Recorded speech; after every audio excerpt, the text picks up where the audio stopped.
I rise today with my colleagues to offer remarks about the current status of negotiations on Deferred Action for Childhood Arrival, DACA program as it's known here in the United States Senate. Unfortunately, this body still isn't closer to a legitimate and fair deal that accomplishes two goals. First of all, to promote and protect the interests of the American people in a lawful immigration system, and two, provide a fair and equitable solution on DACA. Back in December, I introduced a bill along with Senators Cornyn, Tillis, Lankford, Perdue, and Cotton. The bill, with the acronym SECURE Act of 2017, was a product of months of discussion between this senator, these other senators that I just named, and the White House. Our plan, simply put, has 5 pillars. First, based off the hard work and leadership of Senator Cornyn, our bill provided real, robust border security by mandating the construction of tactical and technological infrastructure at the border. Secondly, our bill took meaningful steps to end the lawlessness of dangerous criminal aliens by cracking down on sanctuary cities, ending the misguided catch and release policies of the previous administration, and finally, taking steps to address intentional visa overstays. Thirdly, our bill took steps to eliminate many of the pull factors that encourage people to immigrate illegally by permanently authorizing the E-Verify program and by taking meaningful steps to reduce immigration court and asylum adjudication backlogs. Fourth, thanks to the leadership and advocacy of Senators Graham, Perdue, and Cotton, our bill eliminated the phenomenon known as chain migration and made a major down payment towards transitioning to a merit-based immigration system.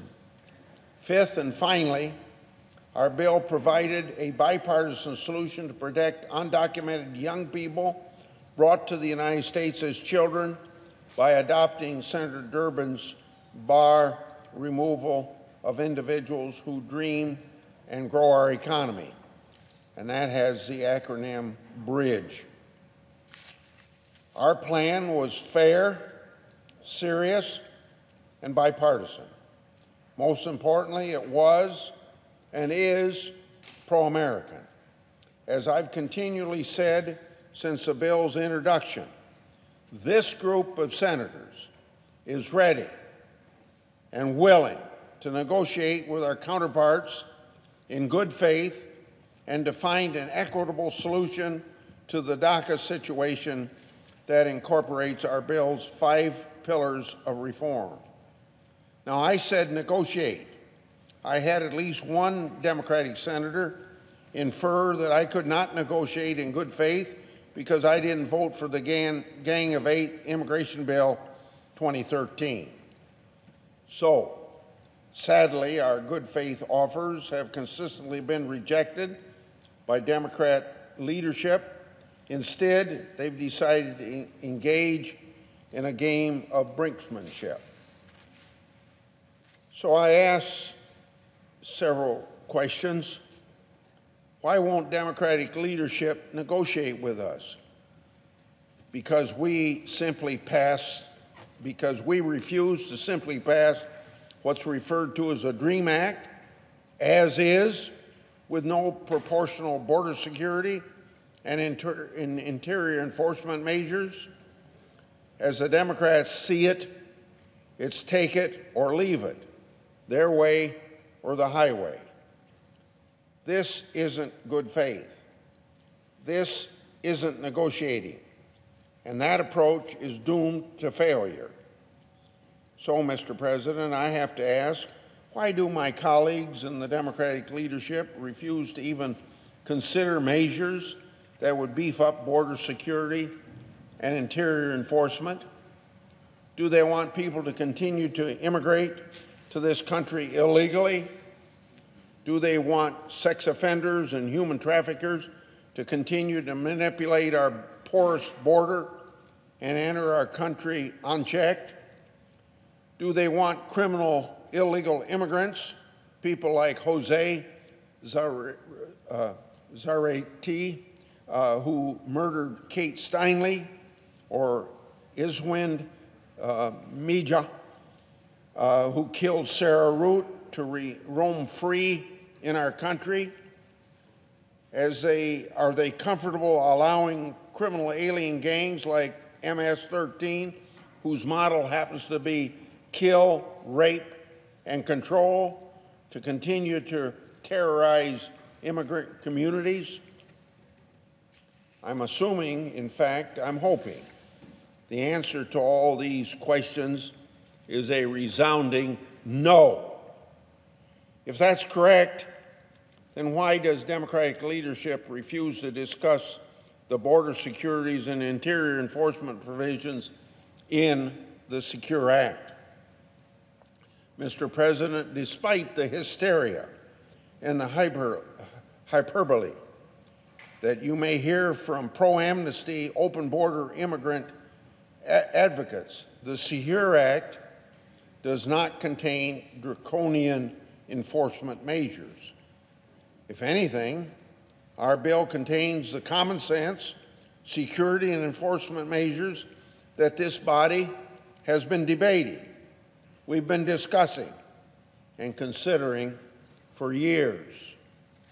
Our bill adds new Border Patrol agents, U.S. attorneys, and judges to make it easier to apprehend, prosecute, and deport illegal entrants and criminal aliens. We authorize money for critical, necessary port of entry and exit improvement so that we can know who's here, how long they're here, and when they left, if they left. Our bill increases criminal penalties for human smuggling. These offenses that are committed by repeat offenders, often resulting in death, resulting in human trafficking, and include even sexual assault. We also increase penalties for criminal aliens who commit a crime of violence or a drug trafficking crime. Our bill makes clear that individuals who engage in acts of terrorism, criminal gang members, and aggravated felons and drunk drivers are not admissible to our country, and make clear that they can be put into expedited removal if they somehow make it into our country. Finally, our bill permanently authorizes the voluntary E-Verify program, and it provides also incentives for employers to participate in that voluntary program. It doesn't make E-Verify mandatory. It just provides employers certainty by making the program permanent. Now, I hope as I describe these things that they're seen as common sense measures. Why would my colleagues on the other side ever want to oppose those provisions?